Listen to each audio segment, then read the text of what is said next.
Fala, motociclista diferenciado, como é que vocês estão? Começando mais um Tô de Moto Podcast, o podcast diferentão feito para você que gosta do mundo das duas rodas e para você que ainda não gosta, porque a gente vai te convencer, relaxe, se é que já não convenceu.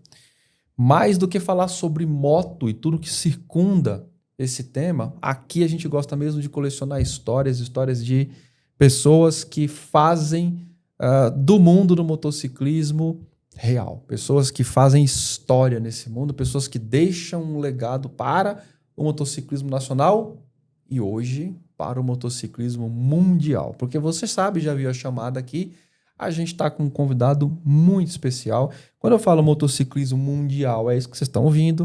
A gente está com um cara ranqueado no mundo por hora em 4º lugar. Por hora, porque isso vai mudar muito em breve. Você vai descobrir por quê. Hoje aqui com a gente tem Murilo Gomes, o cara mais rápido do Brasil. Palmas, Murilo Gomes, por favor. Eduardo, se acorda aí, Eduardo. Bem-vindo, cara. Obrigado pela oportunidade, pelo convite. Murilo Gomes, olha só, daqui a pouco a gente vai apresentar o Murilo, você vai entender quem é esse cara aqui. Já vamos aproveitar, as redes sociais do Murilo estão na descrição desse vídeo. Já aproveite para seguir o Murilo. Aproveite também para seguir aqui o canal, ative a notificação, toca no sininho, aquela coisa toda que você já sabe, porque quando você faz isso, o YouTube vai te mandar um e-mail dizendo, ô fulano, o episódio do Murilo está no ar. Isso é importante. É muito importante, né? Então toca no sininho para receber as notificações, se inscreva no canal para ajudar o algoritmo a distribuir, continuar distribuindo fortemente os conteúdos do Tô de Moto Podcast. Enquanto a gente não começa, solta os patrocinadores aí, por favor. Tô de Moto Podcast, oferecimento Ducati, estilo, performance e emoção em cada curva. Conheça as nossas motos. Repsol, uma das líderes mundiais em óleos e lubrificantes de alta performance, com tecnologia de ponta e inovação constante. A Repsol oferece produtos que garantem máxima proteção e eficiência para o seu motor e uma linha completa de produtos acessórios. Confie em quem entende do assunto. Repsol, a escolha dos apaixonados por performance. Boa, Murilo, cara, obrigado mais uma vez por ter vindo. Imagina, é um privilégio estar aqui para poder compartilhar as histórias que a gente já viveu em cima de duas rodas, né? É uma honra porque eu sei que o seu tempo é escasso, é um tempo de treinamento, de preparação das motos e tudo mais, mas o Murilo saiu lá de Marília, é longe. Ele saiu. É uma pernada. É uma pernada. Você veio de moto? Cara, deveria ter vindo, viu? Mas a chuva que eu peguei no caminho já melhor não. Já me mostrou que eu fiz a melhor escolha. Exatamente. O Murilo saiu de Marília para vir para cá, que eu fico sempre honrado quando a gente convida alguém e a pessoa vem de longe para participar. É o que eu falo, é um privilégio, né? Poder estar aqui e compartilhar com as pessoas. O privilégio é todo nosso, porque volto a falar, quem que é esse cara aqui? Esse cara aqui é o 4º piloto mais veloz do mundo. É exatamente isso que vocês estão ouvindo, né? Então eu vou deixar o Murilo se apresentar. A gente vai começar desde o bebezinho, quando o Murilo já andava de velocípede a 150 por hora. Mas esse cara aqui é um cara de recordes, é o recordista mundial, brasileiro de velocidade e o 4º do mundo. E vou falar para vocês, isso vai mudar muito em breve, não é? Esse é o projeto. Boa. Fim do ano nos traz... Vamos trazer grandes surpresas aí. Murilo, faça um resumão mesmo, que eu quero pegar lá do comecinho. Cara, quem que é o Murilo? Eu sou um apaixonado por duas rodas. Eu comecei, acho que como todo motociclista começou, eu comecei andando de bicicleta e me mantive andando de bicicleta com os amigos durante toda a infância. E eu me lembro bem que eu dividia o tempo entre as brincadeiras com os amigos e a natação. Minha mãe me colocou para nadar muito cedo e eu comecei a me interessar pelo esporte. Eu acho que é daí que eu fiquei um cara tão competitivo, né? E com o passar do tempo eu migrei da natação para um trabalho e com o trabalho vindo e a graninha entrando e tal, aquela paixão por duas rodas migrou naturalmente da bicicleta para motocicleta. E eu acho que foi assim que todo mundo começou. Seria e desde natural, então, né? eu nunca mais parei. Agora, antes da gente entrar no contexto, só para você compreender aqui, que eu acho que é legal, põe a moto do Murilo no pipe aqui agora, vai. Exibe a moto do Murilo aqui. Dá uma olhada nesse negócio, nesse monstro que tá aqui, cara. Dá uma olhada. Então você já percebeu que não é uma moto convencional. Quando a gente fala que o Murilo é um piloto veloz, um dos mais velozes do mundo, muita gente já pensa em pista, em GP, Isso também acontece. Sim. Já passei por essa fase também de pilotar em circuito, né? Boa.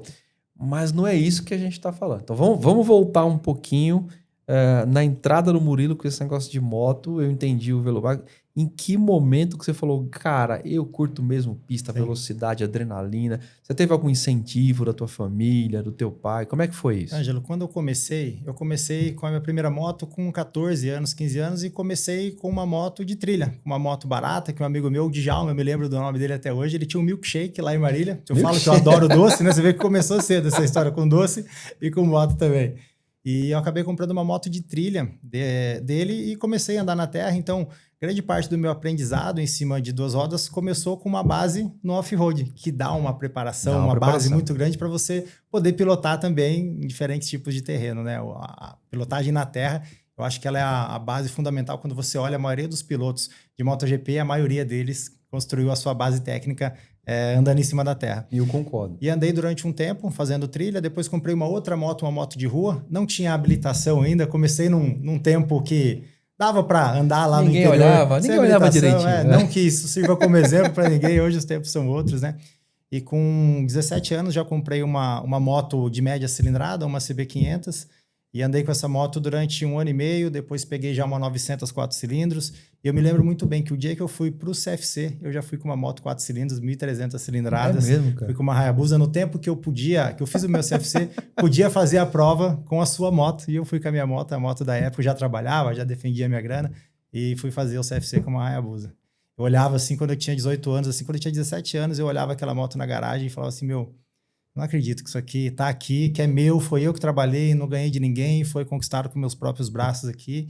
E no dia que eu cheguei no CFC para fazer o curso de formação de condutor com a Hayabusa, aquele monte de gente, a molecada que tinha outra percepção, né, outra realidade, eles estavam ali no cursinho, na escola tal, e eu trabalhando e conquistando as minhas coisas já desde cedo. E a minha história com o motociclismo começou aí, desde então eu nunca mais parei e pretendo também nunca mais parar. Então tive moto grande, moto veloz, moto de alta cilindrada. Eu me acostumei com a velocidade muito cedo. E é por isso que, para mim, hoje, andar em alta velocidade é uma coisa natural. E eu acho que é por causa disso, porque eu comecei muito cedo. Entendi. Você teve algum input ou algum caminho facilitado dentro da família? Alguém que gostasse de moto? Alguém que falasse, puta... Cara, eu tinha um tio que gostava de moto, né? Minha mãe tinha um material de construção lá em Ourinhos e tinha aquela motinha do vai e vem das entregas, uma CGzinha 125.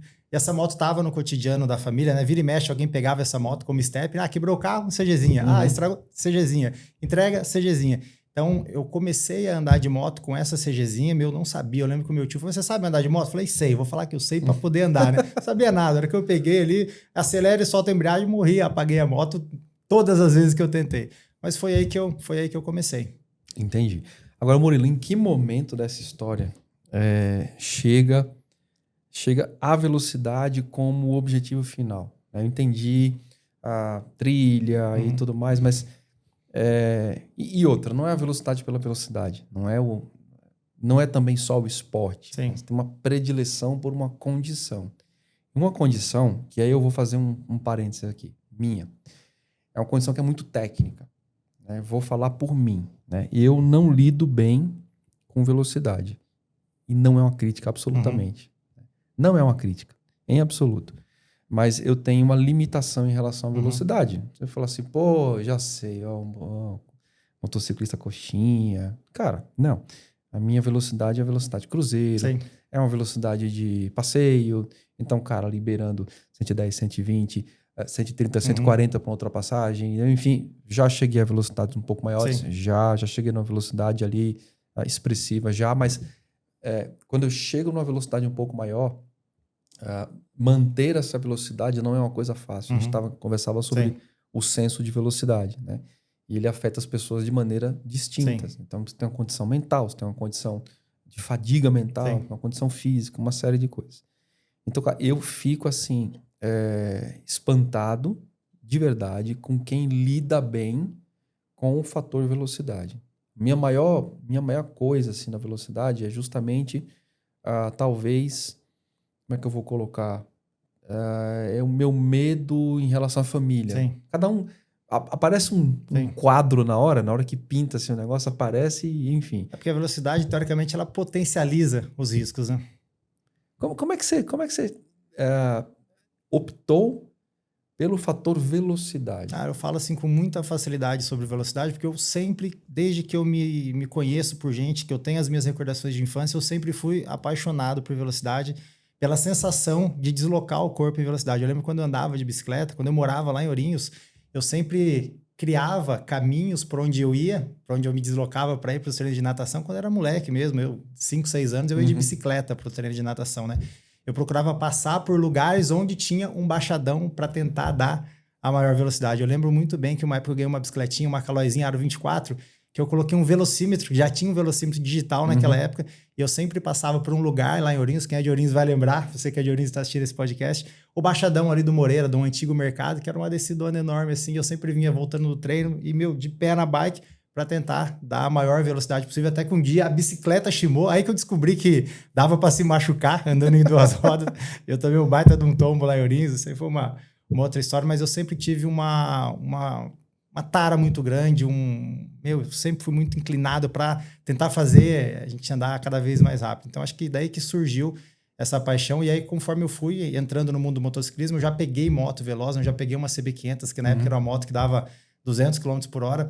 E aí, com 16 para 17 anos, peguei a 900, peguei uma moto batida, cara. Fiz uma loucura assim. A hora que meu pai viu o que eu tava fazendo assim, ele não acreditou. Eu tinha comprado a minha CB500, eu devia ter uns 16 anos. Mas a CB500 era novíssima. Eu comprei no investigador lá de Tupã, cidade lá de Marília.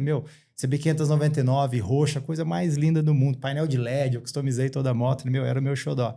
E nessa época, eu frequentava muito fórum de moto. E tinha um fórum que eu frequentava que chamava MED, Moto Grupo Amigos do Debate. Olha, agora eu busquei longe isso aí, talvez alguém que esteja vendo o podcast frequentou. Ele tinha muita informação, e tinha piloto, e tinha entusiasta, e tinha apaixonado por moto igual eu. E eu comecei a me apaixonar por velocidade mais ainda vendo aquele fórum. E em paralelo a isso, eu conheci o Fante, que é um segundo pai para mim, que é o cara que me ensinou muito sobre mecânica, sobre preparação. E nessa época o Fante já gostava muito de moto potente. O Fante já tinha um convívio, já fazia viagem longa. A galera ia pro Mega Cycle, Campo Grande, Caraguá, e tudo de moto 4 cilindros. E eu queria pertencer àquele mundo, né?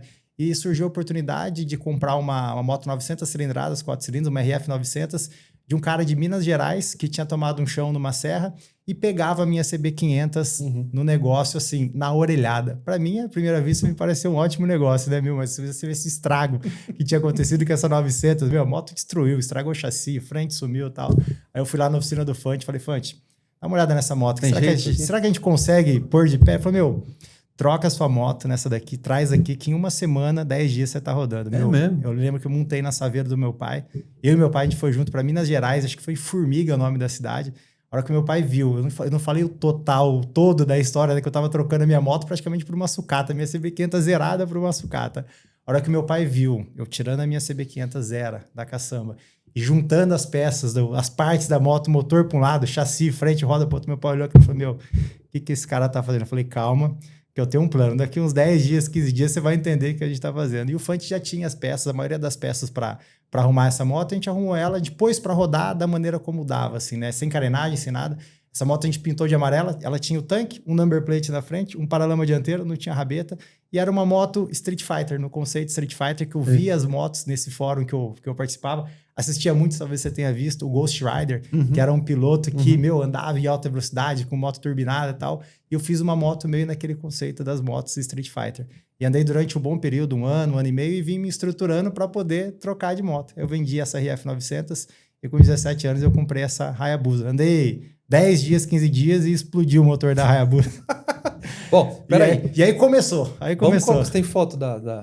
Devo ter. Se eu não tiver a foto da RF 900, eu tenho certeza que eu tenho, mas dessa Hayabusa, se eu não tiver, eu acho uma foto parecida. Então é o seguinte, a gente vai falando aqui, você já viu a foto, porque ele já falou, já apareceu, se não, já põe aqui agora também as fotos. Ó, então, vou anotar aqui.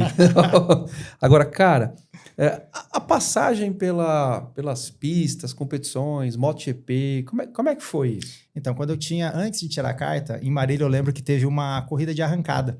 A única corrida de arrancada que teve em Marília, na verdade, tiveram 2 corridas. E o Fante me convidou para ir nessa corrida. E a minha 900 tinha acabado de ficar pronto num segundo estágio, né? Num segundo período, onde a gente fez uma carenagem. A gente montou uma carenagem de RED 750 na 900. Amarela, ficou a coisa mais linda do mundo.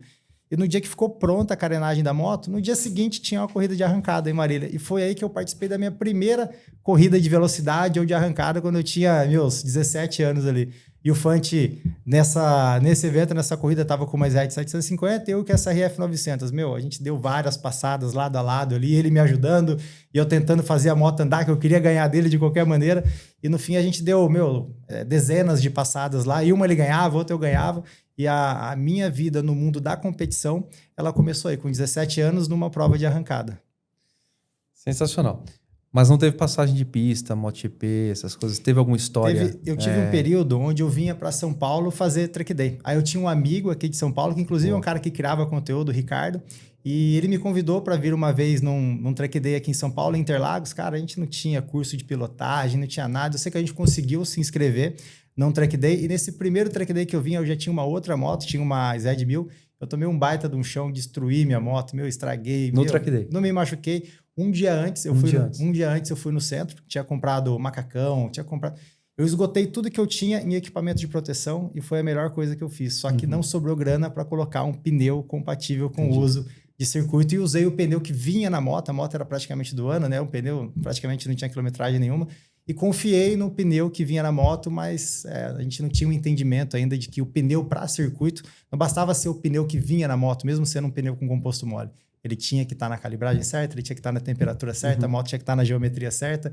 E a gente descobriu isso aí da pior maneira. Eu falo que tem duas maneiras de se aprender com o erro, né? Aprender com o erro dos outros, essa é a melhor maneira, e aprender com o erro da gente mesmo, né? Eu aprendi isso aí com o meu próprio erro. Boa, sensacional. Murilo, em que momento, cara, que você falou assim, agora vamos para uma coisa que é esse pulo do gato que eu quero entender. A hora que virou a chave. Falou assim, cara, quer saber de uma coisa? Vamos pôr para derreter. Agora vamos pôr para moer. E dane-se. Agora, desde o começo, qual foi o... Eu entendi a prova de arrancada, as provas de arrancada devem ter te motivado nesse nível, Sim. né? Mas qual foi o momento que você falou assim, cara... Porque assim, Brasil não tem uma prova específica, não tem uma história de arrancada.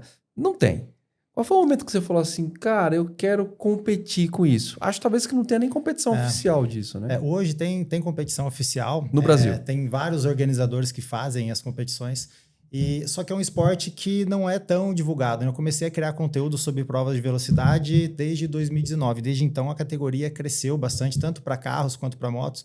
Quando eu comecei nessas corridas de velocidade, de meia milha ou de quilômetro, eu ia sozinho na corrida. E para fazer volume, para fomentar a categoria, para fomentar o esporte, eu levava todas as minhas motos. Eu levava uma moto nitro que eu tinha, uma moto turbo e uma moto supercharger para tentar dar corpo para o negócio. E naturalmente isso aí foi acontecendo. Então eu saí de 2019 para uma corrida onde eu levava 3 motos, para uma última corrida que eu fiz agora em novembro, que tinha facilmente 40 motos inscritas na categoria. Já organizei uma corrida onde eu queria dar oportunidade para pilotos de moto de baixa cilindrada correr. E eu fiz uma corrida como eu gostaria que fizesse a corrida para mim. E deu 240 pilotos inscritos. Que demais. Desde motos de 125 cilindradas, com entregador de iFood lá para correr. Eu queria dar essa oportunidade da galera ter uma experiência de correr no lugar certo, levar a família, pai, mãe, filho, para apoiar o cara a correr. E tinham motos lá que andavam a 380 km por hora, largando ali uma do lado da outra. Então foi uma experiência legal. E como é que eu comecei? Como é que eu virei a chave? Em 2019, eu comecei... Pandemia, a gente tinha tempo, né? A gente tinha que ficar em casa. E eu comecei a gravar conteúdo com amigos que eu conheci através do Paulinho Superbike. O Paulinho lá de Londrina, acho que ele já veio aqui. Já teve aqui. E o Paulinho ele convive muito com youtuber, com influenciador. E o Paulinho meio que me ligou com essa galera que criava conteúdo automotivo de moto. E eu tinha as motos diferentes. E esses caras tinham a visibilidade. Então eu comecei a gravar conteúdo com esses caras. Renato Garcia, uma série de amigos ali que hoje são amigos, né? Que eu conheci em 2019. E eu via que quando eu gravava o vídeo, que os caras bombavam o vídeo. Por quê? Porque eu tinha a moto diferente, né? E aí, um dia, um desses amigos falou assim, por que você não monta um canal, você não faz um canal no YouTube e começa a compartilhar as coisas que você faz, falar do dia a dia, falar das motos e principalmente falar das corridas, que eu já participava desse tipo de corrida, né? De arrancada e prova de velocidade. Só que não divulgava. Eu ia no Instagram um dia, fazia um storyzinho e outro, e a galera pedia, que tipo de corrida é essa? Qual a velocidade que você atinge? O que se faz uma moto para que ela seja tão veloz igual a sua? Porque eu tenho uma moto igual e ela não corre igual a sua. Então foi aí que eu virei a chave totalmente, comecei a alimentar a rede social com conteúdo, montei um canal, fiz um canal no YouTube, incentivado pela minha mulher, pela Marília, porque a gente tinha tempo, cara. Eu tinha as motos e Na pandemia, você sabe, a gente quer se manter útil e foi aí que tudo começou da maneira online. Foi aí que o Murilo Gomes apareceu nas redes sociais, fazendo conteúdo técnico, conteúdo de informação e compartilhando as histórias que eu vivia dentro das competições, não só em 2019, mas as histórias que eu já tinha vivido. Agora, você vê que é uma história muito recente, né? Então a gente está falando de 2019, ele deu talvez o maior pico de pensamento em relação a competições de velocidade e tudo mais. Conta essa história de você estar ranqueado como quarto do mundo. Aí tem uma pergunta, e desculpe minha ignorância, eu mais aprendo aqui do que do pitaco. Como funciona isso? Há uma tomada de tempo oficial ou você tem que ir para um lugar e tomar o tempo lá e competir lá? Hoje os competidores, eles interagem na rede social, a gente se conhece, o mais rápido do mundo conhece o segundo mais rápido, conhece o terceiro mais rápido. Há 2 anos atrás eu fui para conhecer os meus adversários, né? Eu tenho a intenção de levar minha moto para os Estados Unidos para poder fazer uma competição lá. Já corri com a moto de alguns amigos, de outros pilotos que são dos Estados Unidos, mas a gente interage entre si e tem um ranking ali que você tem que documentar, né, a sua participação em uma corrida, pode ser no mundo todo, e mostrar a telemetria e a validação dos tempos, e aí sim você vai ser ranqueado. O primeiro, segundo, terceiro. E atualmente a gente está como quarto piloto, a quarta moto mais rápida do mundo, com 374 km por hora em 800 metros. Põe aqui a foto para você entender como que você chega em 374 por hora. Põe aqui a moto, só para você entender. É assim que se chega em... É uma moto que ela tem praticamente 800 cavalos, né? Então, quando quando você fala de uma moto de linha, uma moto que anda muito, você pegar a moto mais potente do mercado hoje, você pegar uma Triple R, por exemplo, ela tem 214, 215 cavalos, né? E quando você fala de uma moto de competição, você multiplica por 4 essa potência. É uma moto turbinada, trabalha com pressão positiva, ECU programável, então é um protótipo. Né? Quando fala, mas que moto que é essa? Ali tem pedaço de tudo quanto é tipo de moto, muita coisa de competição, componentes de competição. Muita coisa desenvolvida exclusivamente para aquilo. Testada, validada, e hoje é uma moto que eu olho para ela e falo assim, construí com as minhas próprias mãos. É uma coisa que você olha assim e fala, foi eu que fiz. Então vamos lá. Primeira coisa, para fazer um negócio desse, cara, não é qualquer um, tem que ser alguém que domine muito bem tecnicamente a sensação da velocidade, tenha essa, como é que eu vou ficar? Fica livre em relação a esse aspecto. Mas, e isso é uma coisa muito legal no Murilo, o ideal claro, você tem um preparador, é sensacional, alguém que vai preparar a sua moto, mas nunca vai ser... ele nunca vai chegar no ajuste fino que você precisa, porque você nunca vai conseguir reproduzir falando o que precisa. Né? Chega a ser assim no limite, mas sempre falta um pouquinho mais. O legal é que o Murilo mexe na moto. Né, Murilo? Conta essa história, ele te prepara. Conta essa história pra gente. É claro que eu tenho muita gente que me ajuda. Se eu começar a citar nomes aqui, com certeza eu vou esquecer de alguém. Então, eu queria agradecer a todo mundo que acredita no meu trabalho, porque...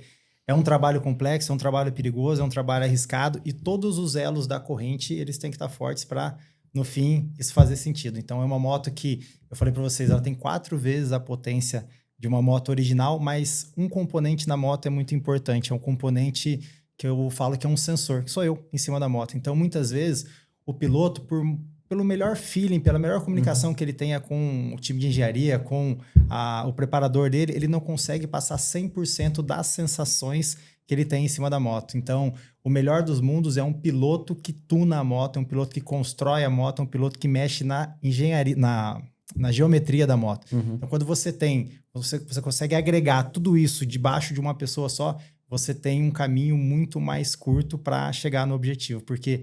o que você faz em cima da moto define onde você põe o peso na moto, a maneira como você larga, define como a moto vai se comportar. É diferente de um carro. Se você se movimenta no banco, você não influencia em nada no comportamento de um automóvel, de um carro, né? Na moto, onde você põe o seu peso, como você freia, como você inclina... micromovimentos. Tudo isso vai influenciar completamente no comportamento da moto. E andar na velocidade que a gente anda é estar constantemente encarando o limite muito de perto. E fazer isso por várias vezes te dá um feeling muito grande de até onde eu posso ir. A moto, ela vai o tempo todo tentando desgovernar. E você tem que ter uma sensibilidade muito grande de saber até onde a moto pode ir. Então, quando às vezes eu posto um vídeo na rede social andando... a nossa moto já andou a mais de 430 km por hora de velocidade. Sério, cara? Então, quando você posta um vídeo desse, é assustador. Para quem não está acostumado a ver uma prova de velocidade, é assustador. Por quê? Porque é muita potência, É o tempo todo você tá controlando a moto, querendo estar descontrolada, é o limite do limite. Só que você tem que ter esse feeling de entender, é até aqui. Daqui para frente, a gente está pisando em território desconhecido. Você está disposto a chegar até lá? Você está disposto a fazer uma coisa que nunca ninguém fez? Que a gente tem um objetivo super ambicioso, que é até o fim do ano fazer a maior velocidade nessas provas do mundo aqui no Brasil. Então, para eu conseguir concluir esse objetivo, eu vou ter que fazer diferente do que o primeiro já fez. O cara que é mais rápido do mundo hoje, se eu fizer as mesmas coisas que ele fez, se eu usar as mesmas peças, se eu seguir a mesma trajetória, qual que vai ser o resultado? Eu vou ter o mesmo resultado que ele. Então, para fazer uma coisa que no mundo nunca ninguém fez, a gente tem que estar disposto a assumir risco, ter muita responsabilidade para entender que a gente vai pisar em território desconhecido e saber que, assim, não vai ser fácil. O caminho não vai ser fácil. A gente vai fazer uma coisa que eu nunca fiz. Mas até o fim do ano, eu pretendo fazer isso se tornar realidade. Ser o piloto mais rápido do mundo, carregando a bandeira aqui do Brasil. Boa. Bom, a coisa boa disso tudo é que você consegue, teoricamente, fazer as tomadas de tempo, essas marcações à distância, com telemetria. Onde você corre para poder chegar e ter uma pista com essa condição? Essas competições, não tem segredo. Essas competições, elas acontecem dentro de bases da Força Aérea, por exemplo, ou aeroportos comerciais ou aeroportos privados. Então, a gente tem que ter o espaço para acelerar e o espaço para frear. E essa é uma condição muito diferente que os pilotos dos Estados Unidos têm, né? Então, nos últimos 2 anos, eu fui para a corrida do Shift Sector, que é a corrida e a prova de velocidade mais conhecida no mundo. São lá que são batidos os recordes mundiais. Inclusive, em novembro, eu estava lá e presenciei o recorde mundial ser batido, conversei com o piloto, fiz amizade com o piloto, aproveitei para aprender com as equipes, aprender com esse piloto, mas as pistas lá, elas são muito diferentes das pistas aqui do Brasil, né? O meu maior problema são as ondulações que tem na pista e a área de frenagem curta. Lá, só para você ter uma ideia, a pista lá parece que ela é retificada, não tem ondulação. Imagina que você pega, por exemplo, uma moto potente, acelera de primeira marcha, se a pista for perfeitinha, assim, você acelera e a moto ela não tende a empinar. Se tiver uma ondulação leve, você tiver com a mesma potência e passar na ondulação, levanta. Só que minha moto ela faz isso a 330, 340, 350 por hora, a moto está empinando. Mas Murilo, como é que... A moto empina a 350, 360 por hora. Levanta e passa em ondulação e chacoalha, e você tem que entender que aqui no Brasil é assim que é. É dessa maneira que você vai ter que aceitar. Você acha que... Bom, eu acho que tenho absoluta certeza que essa moto que você está com tanto desenvolvimento, com tanto tempo, você já teria conseguido, com esta moto, quebrar esse recorde? Ou, por exemplo, o fator pista é algo que dificulta? O fator pista é um fator limitante, não é um fator dificultante, ele te limita. É impossível, em determinadas condições de pista, você ser mais rápido. Porque assim, você tem a aerodinâmica, você tem a potência, você tem o equipamento, você tem o piloto, você tem tudo. Se a condição climática ou se a condição de pista não favorecer naquele dia, esquece, não vai acontecer. Se você pegar um vento lateral, não vai acontecer. Se você pegar um dia mais úmido, não vai acontecer porque a condição climática tira um pouco da potência. Mas o fator mais limitante de todos é a pista. À medida que você pega uma pista ondulada, você vai a pista inteira brigando com a moto. Hoje tem uma pista aqui, assim, ou uma condição local que você fala assim, cara, tem uma pista que ela é perfeita para esse teste. Inclusive, eu quero fazer essa quebra de recorde nessa pista, mas depende de uma série de burocracias que a gente vai tentar entender. Que é a pista de Gavião Peixoto, é a pista da Embraer. Sim, da Embraer. Ela tem 5 quilômetros de comprimento, então eu preciso só de 800 metros para acelerar. Só um trecho. E uns 500 para parar. Eu paro a moto a 400 por hora em 500 metros. Caramba. Eu freio a moto, eu já fiz isso várias vezes. Você precisa de 1 quilômetro e pouco. Eu preciso de 800 metros para beirar os 400 km por hora. Tudo bem, e mais 1,3 km para poder beirar e parar. Então você imagina que lá nos Estados Unidos eu andei nas motos lá, eu pilotei as motos, pilotei motos rápidas, eu andei acima das 200 milhas por hora, ganhei prêmio lá por poder fazer essa velocidade, só que a pista lá ela é perfeita, ela é retificada. Quando eu andei lá, eu entendi o funcionamento da nossa suspensão e pude ver a coisa de um outro panorama. Eu falei, não é a nossa suspensão que está funcionando errada, é a pista que não dá condição da suspensão funcionar certo. Então, se aqui no Brasil a gente tivesse tido a oportunidade já de pilotar numa pista igual a pista da Embraer, eu tenho certeza que os resultados hoje, o ranqueamento hoje seria muito diferente, mas muito diferente, porque a potência a gente tem. O difícil é a condição de frear, parar uma moto que anda... Com micro-ondulações... Só para você ter uma ideia, a 400 km por hora, você está a quase 120 metros por segundo. Então, imagina que aqui é a fotocélula, aqui é a bandeirada, é aqui que acaba a pista.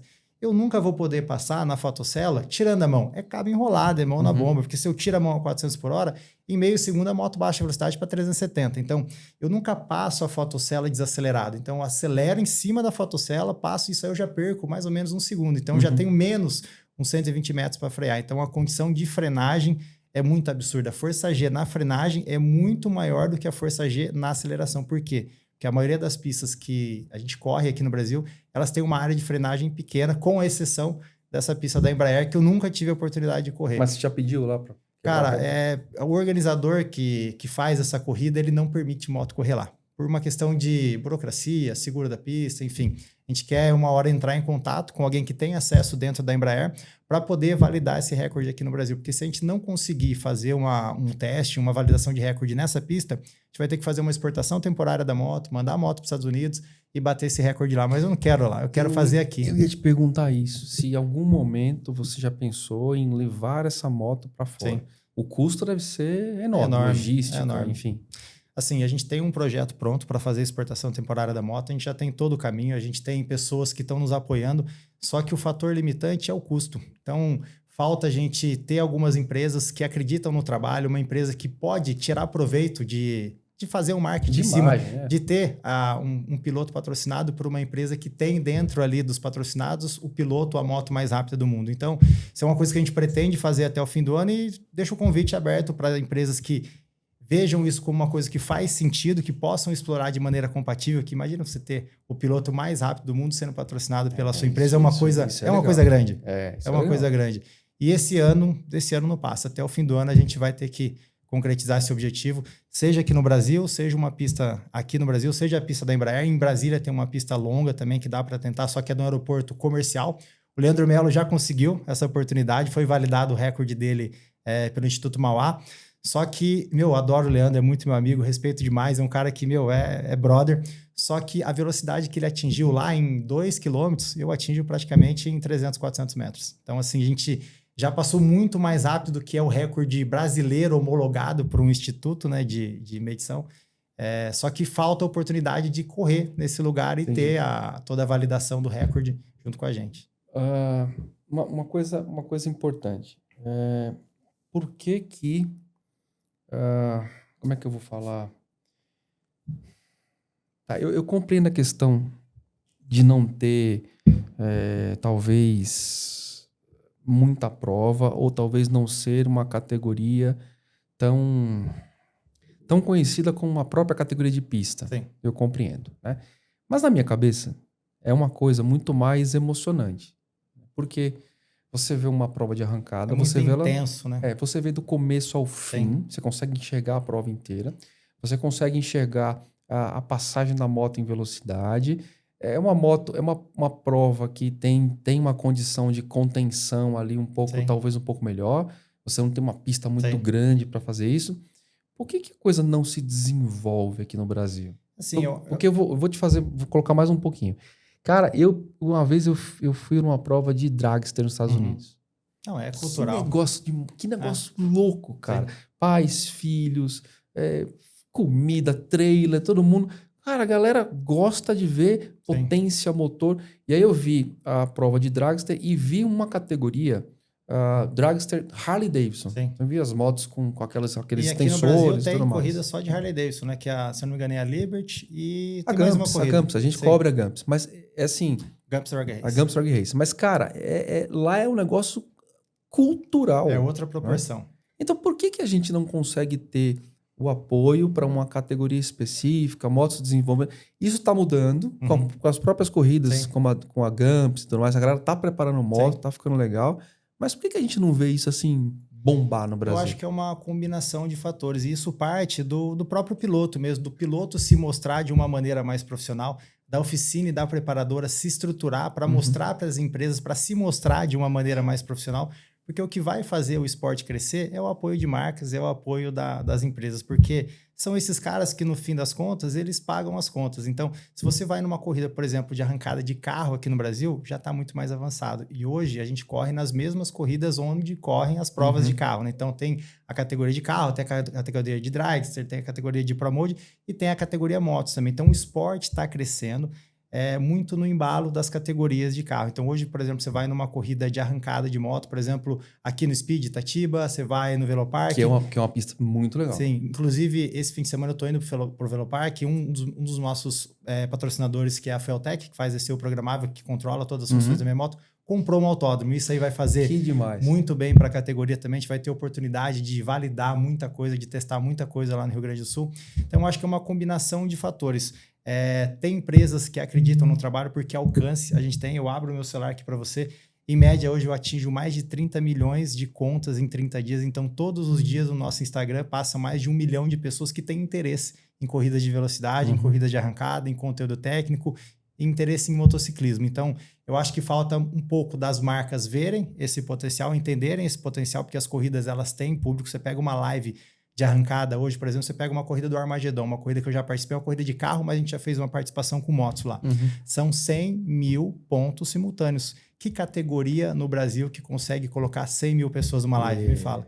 Uma Stock Car, uma Fórmula Truck, a arrancada ela consegue. Então, é uma categoria, é um esporte que está crescendo muito, tem muito influenciador bom nesse mundo. Eu não falo de influenciador que oferece armadilha, que oferece rifa, que oferece... Eu não tenho nada contra quem faz rifa, isso é um outro contexto, mas tem muita gente boa trazendo essa cultura do motociclismo e do esporte, a categoria de velocidade, de meia milha e a categoria de arrancada. Então, eu vejo a categoria num crescimento exponencial e muito potencial para a empresa poder investir nos pilotos. Eu não falo investir no Murilo, não, porque eu tenho já meus patrocinadores, as empresas que acreditam no meu trabalho, mas investir também em equipes menores, dar oportunidade para as equipes menores, para que essa galera também possa ter oportunidade. E você sabe o que é legal? É uma coisa tão específica, que, cara, aquilo ali pode ser um ambiente de muito desenvolvimento de produto. Com certeza. Né?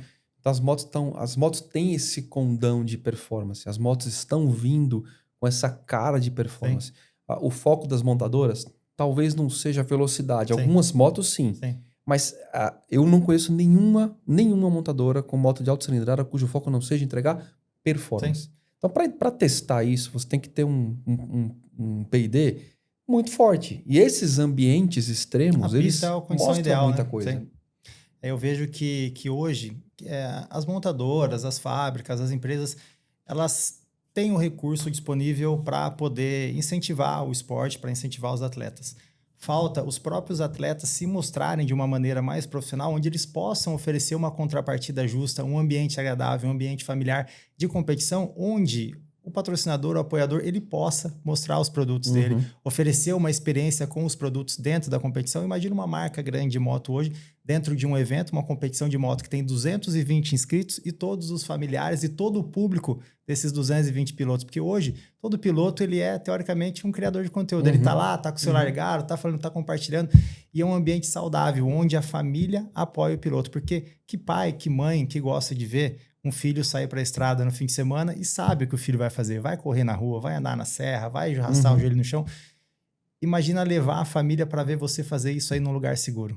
Imagina que você muda a maneira da sua família ver o seu hobby, de ver o seu esporte. Então, eu vejo muito potencial dentro dessas competições, mas as empresas ainda não... Talvez elas ainda não viram esse potencial igual a gente está vendo. Eu tenho uma teoria. É o início, está começando. Eu tenho uma teoria para isso. E aí é uma crítica que eu faço aberta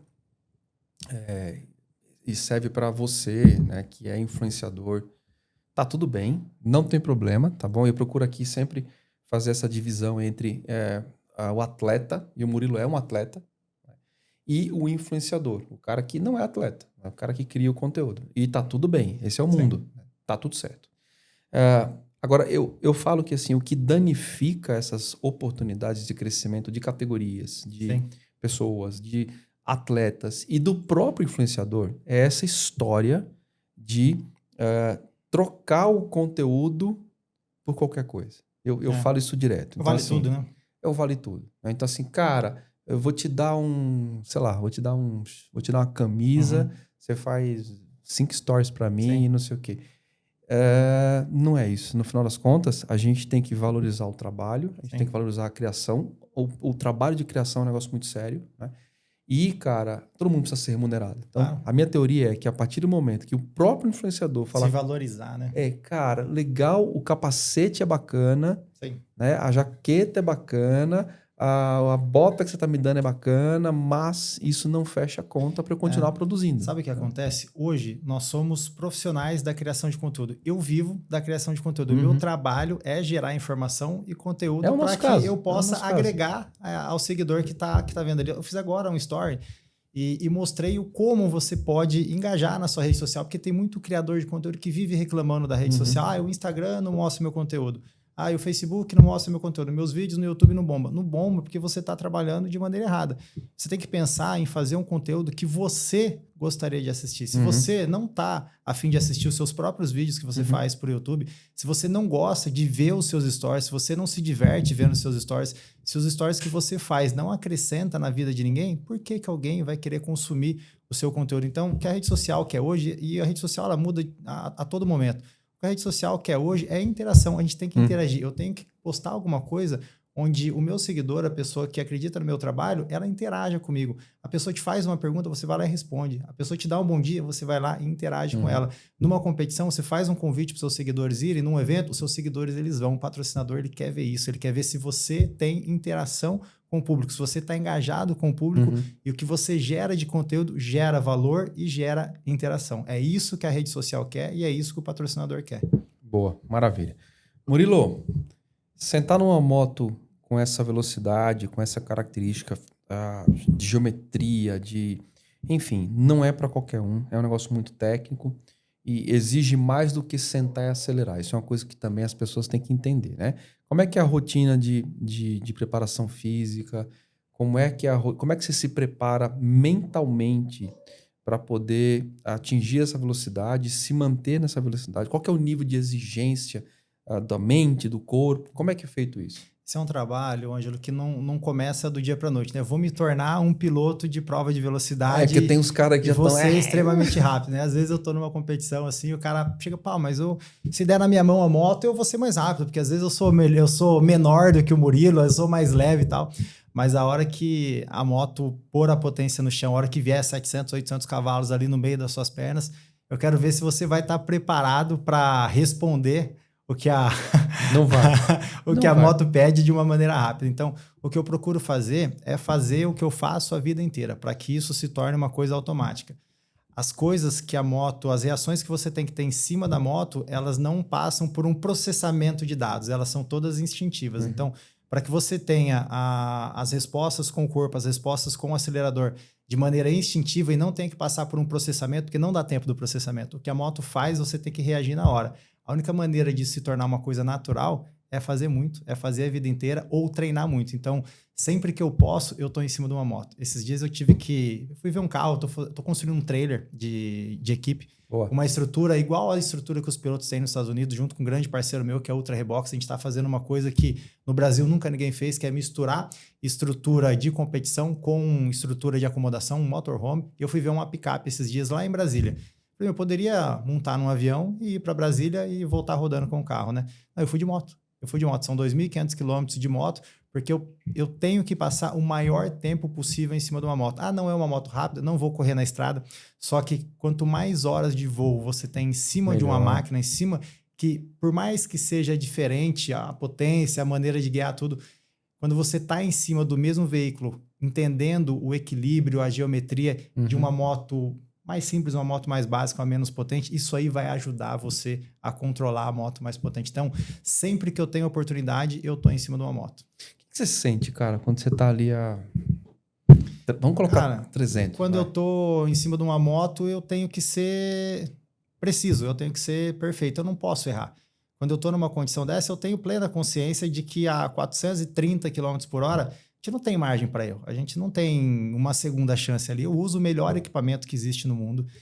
Tudo que eu uso é de primeira. Eu faço um trabalho preventivo de substituição das peças de uma maneira muito incisiva.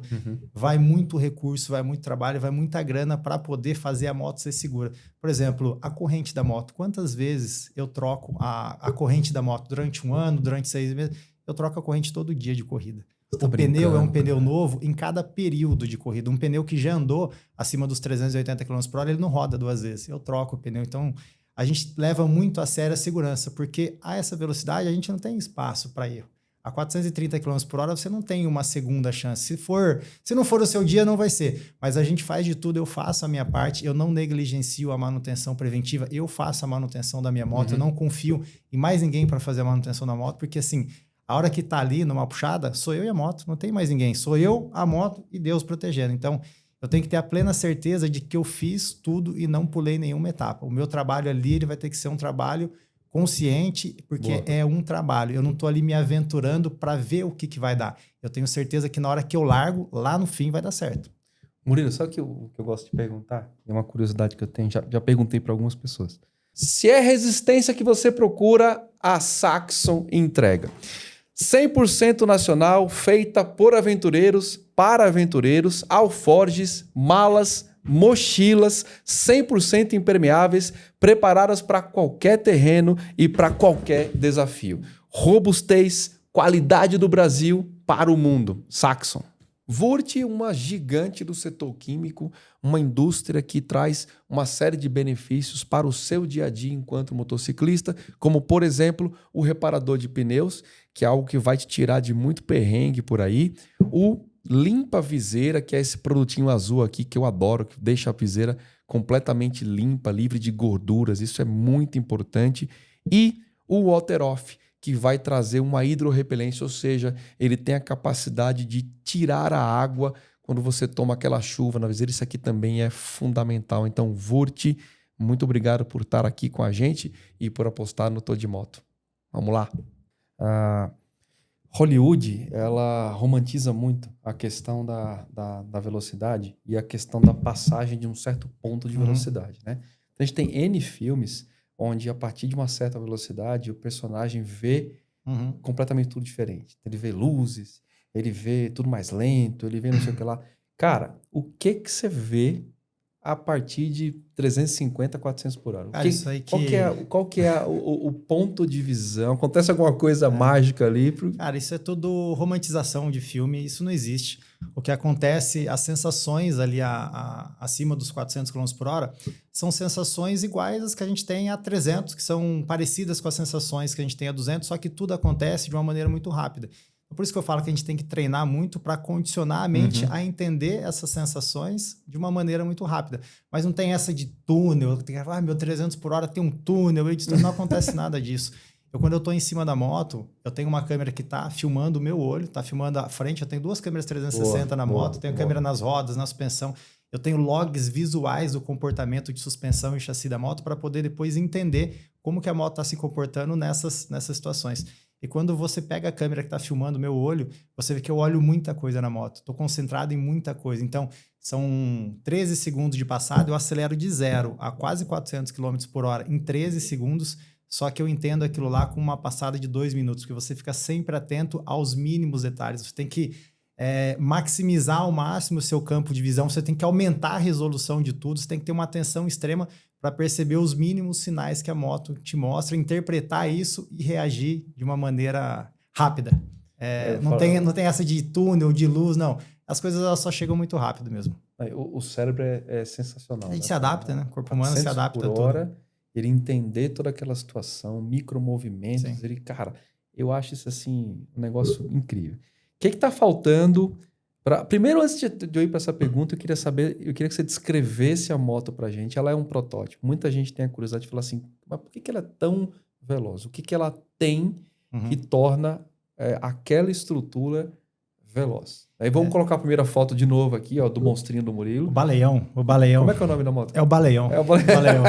Por que o Baleião? Cara, é uma moto cinza, né? Quando você olha, ela é toda meio gorduchona, né? Porque ela é aerodinâmica, né? O formato aerodinâmico perfeito é de uma gota caindo, né? Então ela tem muito do formato de uma gota que se assemelha ao formato físico de uma baleia, né? Então, pintei a moto de cinza há uns 5 anos atrás e uma vez o seguidor falou, parecendo uma baleia. Eu falei, pô, tá aí. É o Baleião, tá? Boa. Tá batizada, mas é uma moto que Como é que ela consegue chegar nessa não é só colocar 800 cilindradas, né? Que modificações principais você atribuiu para ela chegar? Ali a gente tem que estruturar tudo para suportar a potência. Eu falo que não é um detalhe, não é o motor, não é só a suspensão, não é só o chassi, não é só o pneu, não é só a transmissão, não é só o controle eletrônico. Tudo tem que funcionar de maneira perfeita. É um sistema, né? Não basta você ter a moto mais cara do mundo. Não adianta eu ir para os Estados Unidos comprar as peças mais caras das melhores preparadoras, juntar todas elas e montar uma moto. Se você fizer isso, você só tem uma moto bem montada. Você tem uma moto cara. Você ainda não tem uma moto rápida. Então, muitas vezes, você não precisa ter as melhores peças. Você não precisa ter as peças mais caras. Mas você tem que ter as peças certas que conversem entre si, que elas possam fazer um conjunto que vai funcionar muitas vezes melhor do que aquele cara que tem a moto muito cara. Então, eu falo muitas vezes que a nossa moto, ela custa 1/4 ou até 1/5 da moto mais rápida do mundo. A gente tem coisa muito simples na moto, coisa barata, peça barata, mas que eu já testei e funciona. Então, não basta o cara ter a moto mais cara, a moto mais bem montada. A nossa moto funciona bem. A gente não tem o mesmo recurso, a gente não tem o mesmo acesso, a mesma facilidade às peças que os pilotos americanos têm, porque muitas das soluções hoje a gente desenvolve aqui. A gente aprendeu com as soluções americanas e a gente desenvolveu as soluções aqui no Brasil. Então, quando você para entender que uma moto dos caras lá, ela custa 250, 300 mil dólares, e a nossa moto aqui, ela custa 300, só que R$1.000. Então, é uma fração do valor que eles investem lá, é o que a nossa moto tem aqui. E o grande segredo é fazer todos os componentes, todas as peças funcionarem em harmonia. E só tem um jeito de entender como a sua moto está funcionando de maneira certa. É tendo horas Testando, de voo. Como é que você configurou ela? Dá uma passagem rápida para a galera moto entender. Ela já teve várias etapas, né? Eu não sou rico, eu não sou milionário, eu sou um cara que sou apaixonado. Eu vivo motociclismo e vivo velocidade desde quando eu comecei lá atrás fazendo trilha de moto com 13, 14 anos. Então, não foi um caminho rápido, não foi um caminho fácil. Hoje a minha vida é isso. Eu sou um cara que eu sou fissurado por velocidade. Eu sou um cara que pesquiso muito, eu estou sempre querendo aprender. Então, grande parte do que tem na moto hoje foi através do aprendizado de várias pessoas que me ajudaram. Tem muita gente que me ajudou nesse processo.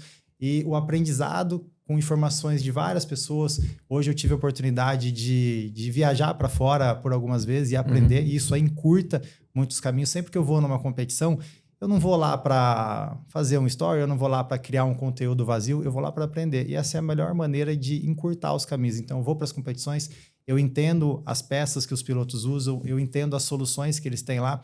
E eles estão muito à frente da gente. Eles estão nesse esporte aí há um século antes da gente. Então, a gente começou agora nesse esporte no Brasil, vem ganhando força há 15, 20 anos atrás, arrancada de moto, 25 anos atrás no máximo. 25 anos atrás, as motos importadas estavam começando a chegar no Brasil. As motos 4 cilindros estavam começando a chegar no Brasil. Então, o aprendizado é que juntou todas essas informações e hoje está nesse estágio que a moto está, que é a 4ª moto mais veloz do mundo. Como é que ela está configurada hoje? 4 cilindros? Hoje é uma moto 4 cilindros, é uma moto sobrealimentada, é uma moto turbo. Já teve fase dessa moto ser uma moto turbo e nitro. Já teve fase de eu testar moto supercharger. Não é nitro? Não, a moto ela é só turbo. Teve fase de eu testar moto só nitro, moto só supercharger, turbo e supercharger, mas hoje a configuração que mais funciona, com o que a gente aprendeu, é uma configuração só turbo.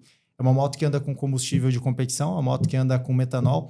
Um dos grandes segredos da moto é a ECU, é o computador que controla todas as funções e é um dos patrocinadores que a gente tem, que é a Feltec. A gente anda hoje com uma FT600 que controla todas as funções eletrônicas da moto, funções de potência, funções de troca de marcha. A moto ela é praticamente automática.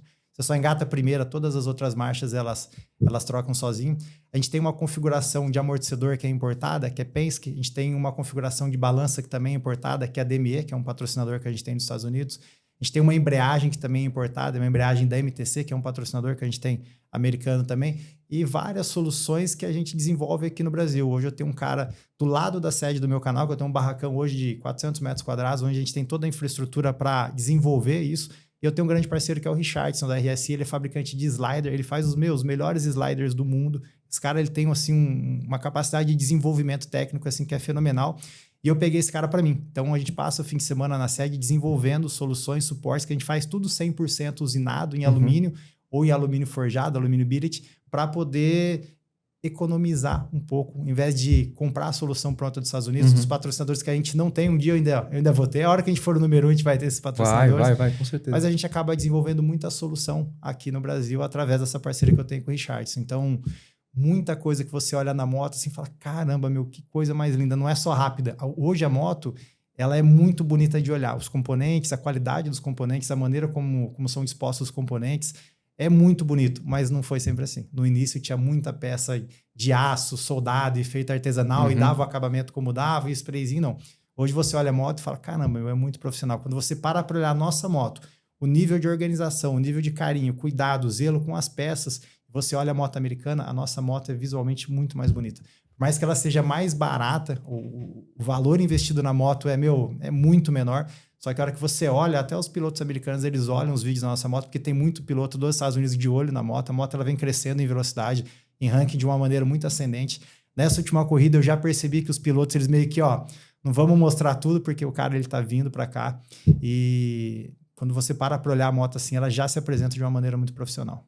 Onde que você faz as passagens de treino com essa moto? Cara, passagem de treino não tem segredo. É uma coisa que me gera muito custo, mas eu tenho que alugar um aeroporto. Não tenho o que fazer. É mesmo, não cara. dá para andar nessa velocidade numa pista na rua, cara. Não tem como fazer. A moto é um protótipo, não tem o que fazer. Então, você tem que alugar uma pista de aeroporto e testar numa pista de aeroporto. Então, as oportunidades de treino me custam muito caro. É por isso que a gente tem cada vez mais que tem empresas que acreditam no nosso trabalho.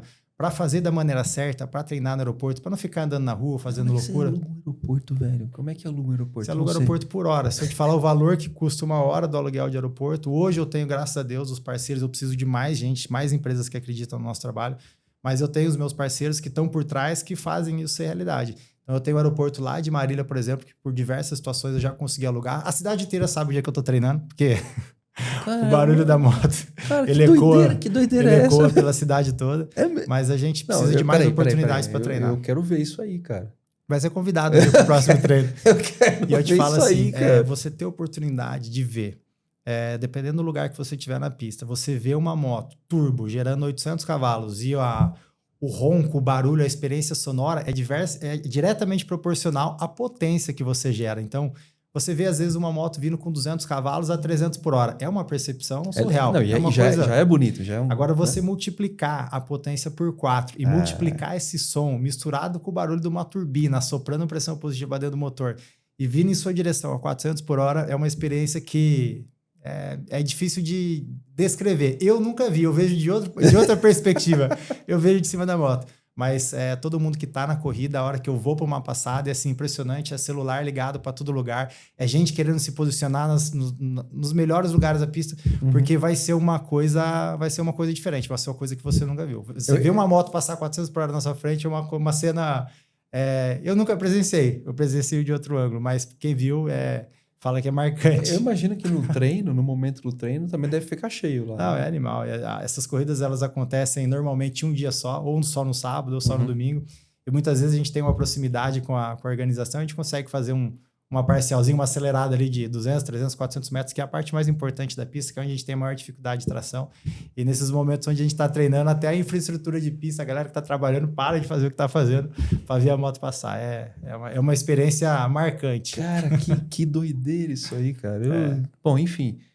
De novo, eu mais aprendo aqui do que... Mas é o seguinte, vamos entender como eu vejo as coisas. Põe um vídeo na tela pro pessoal aí. Boa. Com uma câmera 360, um vídeo on-board, andando aí passando os 400 por hora. Então, peraí, segura aí, ó. Primeiro assiste esse negócio aí, aí depois a gente já volta. Vamos lá, assiste aí.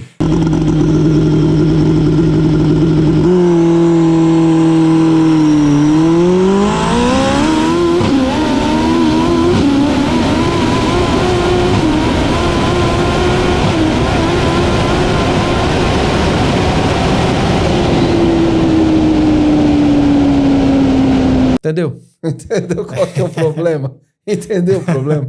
Às vezes a gente tem que mostrar, né? Tem que ilustrar para a pessoa ter uma proporção do que é, né? Ô Murilo, deixa eu perguntar uma curiosidade. Teve algum momento de medo real? Assim, você fala assim, cara... medo real... Na hora que você falou assim, eu vou tentar expandir, quebrar os recordes e tudo mais, teve algum momento que você falou assim, cara, é hoje, já foi, quase... Cara, assim, medo, Ângelo, eu nunca tive de nenhum acidente. A gente que é profissional, a gente que é piloto, a gente sabe dos riscos. Eu sei que a essa velocidade, se for o dia, não tenho o que fazer.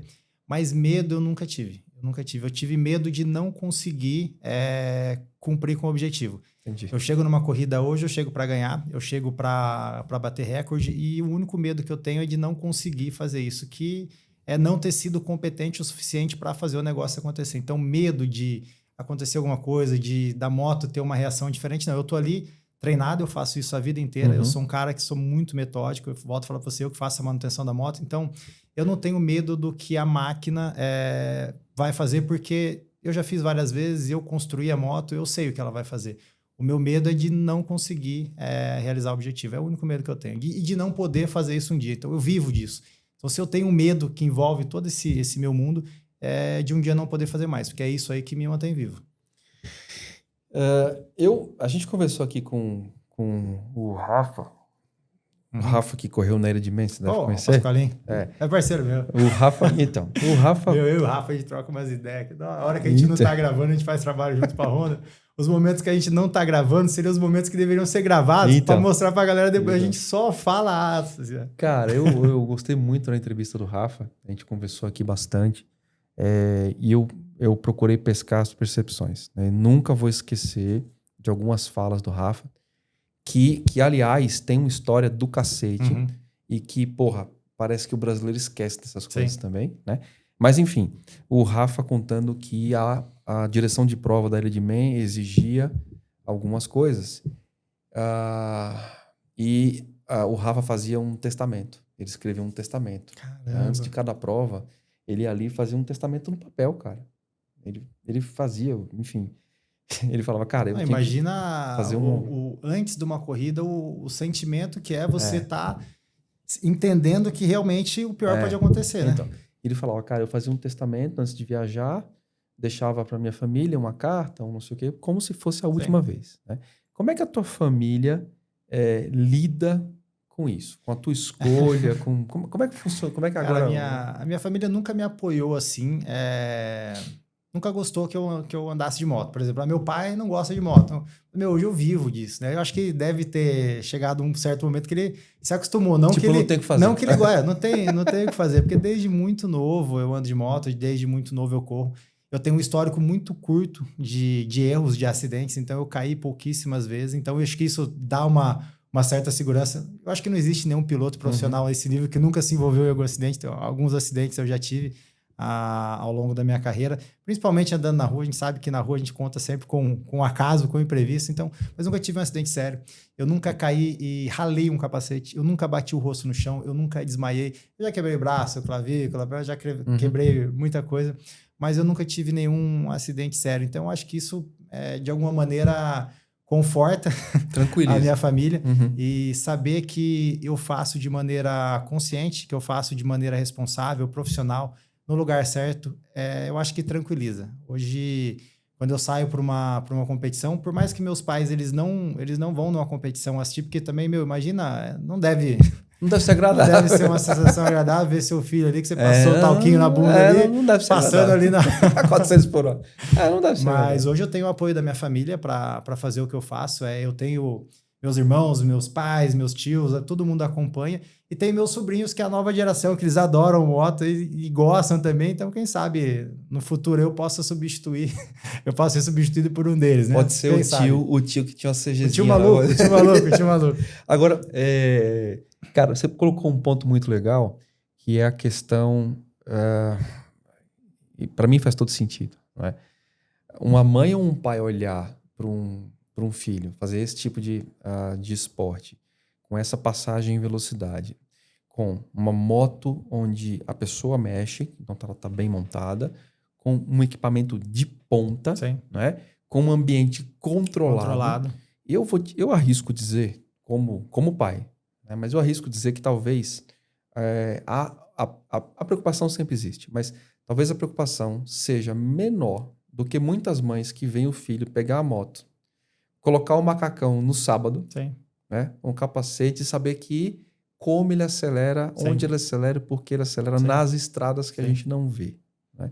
Então, assim, tem essa questão. O que me leva a um ponto muito aqui, muito necessário, que é, cara, a velocidade exige muita responsabilidade. Né? Então, se é chover no molhado, falar assim, não corra na rodovia.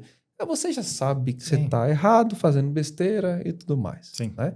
Então, eu acho que esse ponto aí talvez seja o ponto que cause mais conforto para os teus pais. Eu te falo assim, né? É que o número é um número que assusta. Se falar que anda 300 por hora, 400 por hora, é um número que assusta. Mas quando eu paro para pensar e tento lembrar de algum acidente que aconteceu numa prova de velocidade, eu não me lembro. Eu nunca me envolvi em nenhum Não, acidente. me assusta o cara botar 300 na rodovia com o caminhão do lado. Exatamente. Agora, Isso me assusta. você está num aeroporto, numa pista que foi feita para um avião andar, para um avião decolar. Você está com Ambiente controlado. Você está com o melhor equipamento, você está com telemetria, você está com uma pista ali isolada, longe de animal, longe de... você está acelerando no lugar certo, você está fazendo...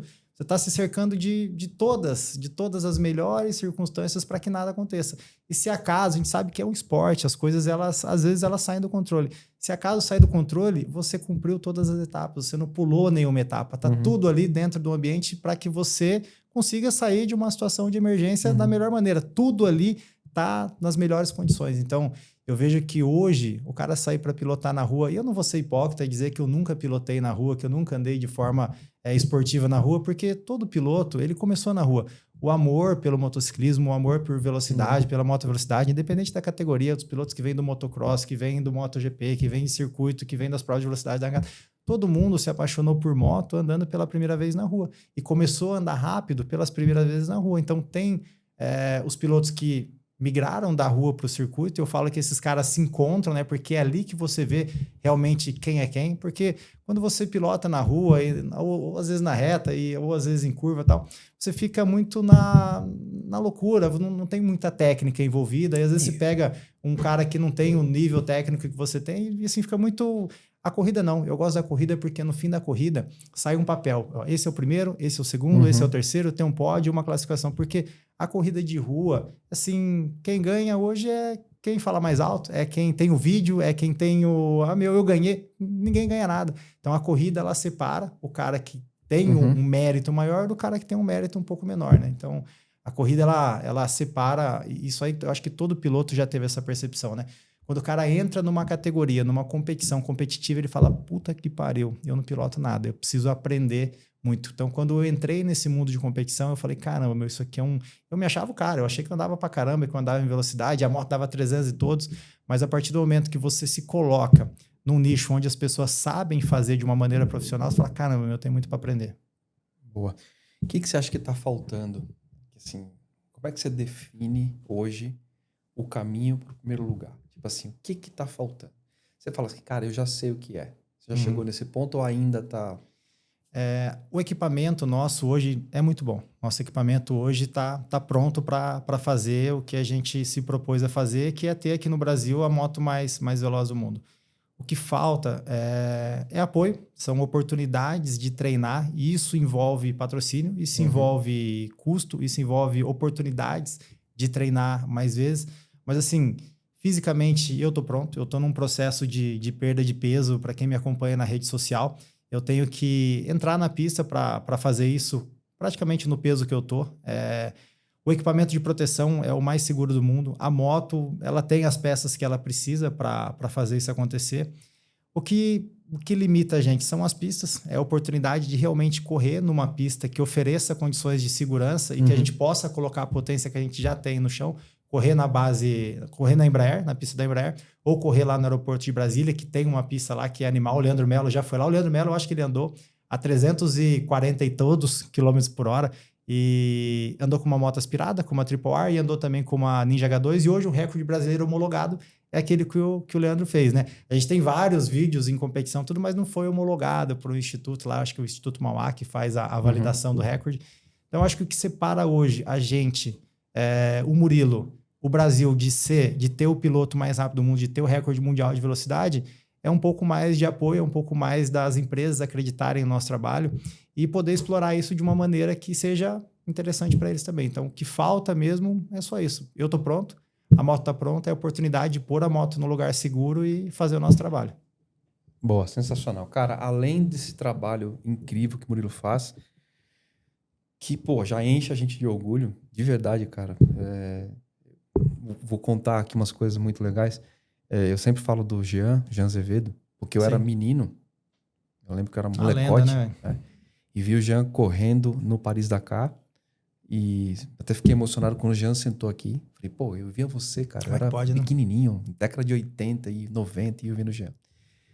Quando eu encontro o Rafael Pasqualin, quando tem essa galera que... Cara, fico feliz de ter te conhecido para contar esse negócio, porque eu tô vendo que a gente tem aqui uma estrutura para daqui a muito pouco tempo a gente ter uma puta notícia, sabe assim? O Brasil entrou na rota, bateu... Né? Sim. Eu não sei, eu tô olhando esse negócio falando, cara, eu vou ter que contar a história do Murilo daqui a pouco diferente. Esse é o objetivo de vida. A gente tem trabalhado, eu me preparei a vida inteira.